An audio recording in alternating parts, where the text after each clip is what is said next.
You're watching MMA Net! Ah!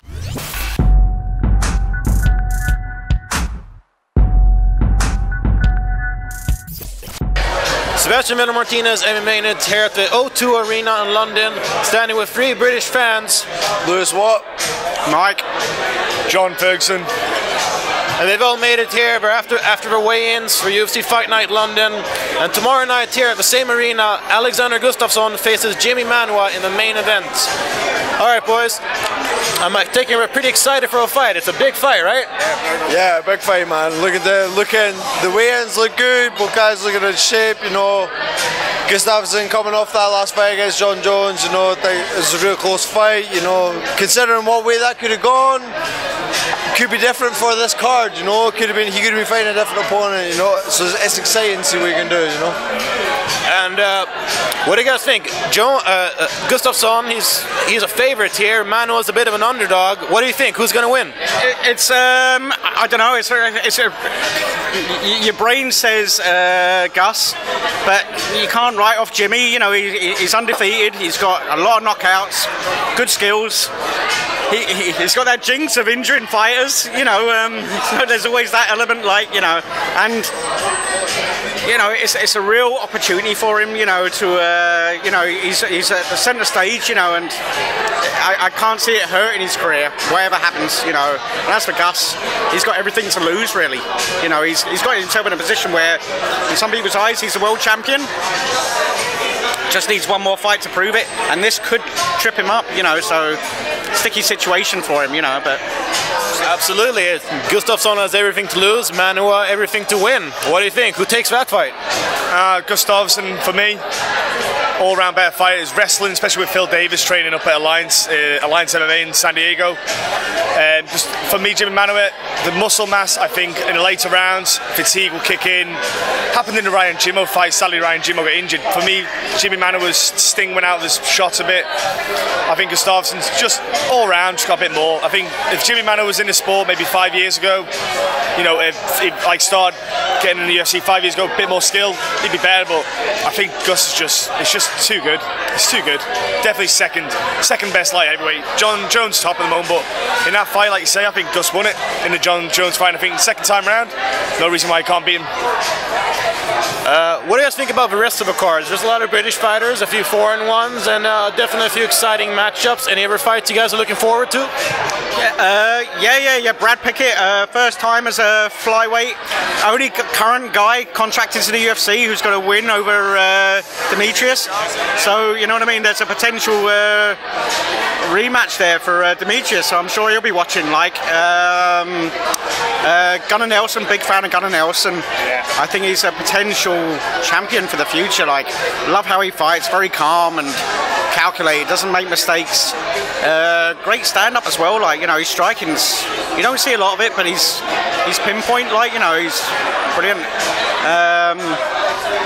Yeah, and as far as British fighters concerned, you know, the British fighters coming through, it's a great opportunity for them to get exposure, and it's a very good card for the Brits. Obviously, it's in Britain, you know, so you're going to have it, but it's a very, very good exposure night for them. You know, it's the whole world's watching, like, you know, so it's great for anyone that's on the card, you know. And whatever fights are you looking forward to? Like you said, because Gunnar Nelson, really looking forward to getting him back in the cage. But then again, also like the co-main event, even though Ross Pearson is fighting, Michael Johnson's performance in 168 was exquisite striking. He's fighting Melvin Gillard, who's just throws bombs at you. So he's another good one to compete with. I think that co-main event could steal a show. But then again, on the other hand, you've got Luke Barnett and Bradley Scott, 2 British middleweights. Next generation of the UK kind of top 10 middleweight fighters, you know, in the UFC. So it's exciting to see what them two can do as well, I think, in their respective matches. And also, we both feel like it'd be nice if Diabate kind of went away with a win, even though, yeah, because he said it's his last fight. It's like, it's a shame. But in hindsight, you know, I probably wouldn't have favoured him, but because he's going to retire, I think he'd like him to go out and win. Yeah. What about you? Yeah, you know, I think quite along the same lines. You know, the boys coming in. UFC's getting a lot bigger in Britain now. These boys are coming on and they're really given a chance to show what they can do and really put forward what Britain has to offer in terms of mixed martial arts. You know, you've got the greats Ross Pearson, Mike Bisping, Andy Ogle. You know, British representing. And I think the rest of the boys that are on the card today, you know, got a lot to show what they can do. And I think they got a lot to offer, and it's a good opening, a good opportunity. And aside from the main event, which fights are you excited to see? Oh shit! I would say probably Brad Pickett. It's got to be the favourite. You know, we're just looking forward to see what he's got. You know, that exposure. You know, the real big crowd, sold out crowd here though to arena. You know, it's going to be exciting. Alright, and what are you guys' expectations of the whole night? It's the first time back at the O2 Arena for several years. It's supposedly sold out. What are you guys expecting as a whole of the whole event? Fantastic. It's great for the country and MMA. It's a very close community, MMA in Britain, because you know it's like you come to these events and you see the same guys every time, and the fighters mix very well with the fans. You know, yeah, it's nothing but positives. You know, it really is like a community sort of feel to it, like in this country. Yeah, and it really does give those coming through fighters a chance to actually get their names out there. You know what I mean? Like the focus, the whole world of MMA is on them this weekend. You know, it can't be bad. Only positives. Do you guys plan on screaming your lungs out tomorrow night? Don't know about screaming, probably cheering. But yeah, we get quite excited about it anyway. You know, I'm a fighter and a fan. You know, I was a fan first, and I always will be at heart. So I'm kind of looking forward to the whole night's events, really. More than anything, I think this fight card itself, this year so far has been, the UFC hasn't quite came out with all guns blazing. For example, it's not been submission-wise. I think there's only been 8 submissions in so many fights. It's quite low submissions. I think this weekend China's been the only really good card. China was the only good card. You had quite a few decisions recently, especially the 2 10 decisions. You know, it's been a bit. Some people playing it safe a little bit to a certain extent. There's got to be a card that's going to break it, and I think this one can. They've got fighters who just don't do decisions. They just finish fights. The Brits Bradley play it safe. Yeah, Bradley Scott, Luke Barnett. They don't do decisions. They just got to finish, and that's what's so exciting about it. Because you've got fighters who want to finish. They'd rather finish or be finished. Yeah, they'll go out on their shield, so to speak. They don't mind. Yeah, it's almost like it's.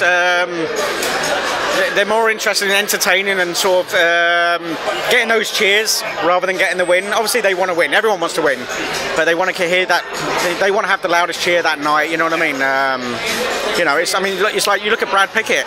He's got one of the highest bonus collections in the UFC, and he's been in the UFC like 2 years, less than 2 years. You know, and he's already up there. Whereas the other likes of the guys that are up there, they've been around the UFC for 5 years or so, you know. Brad Pickett's 2 years and he's already like.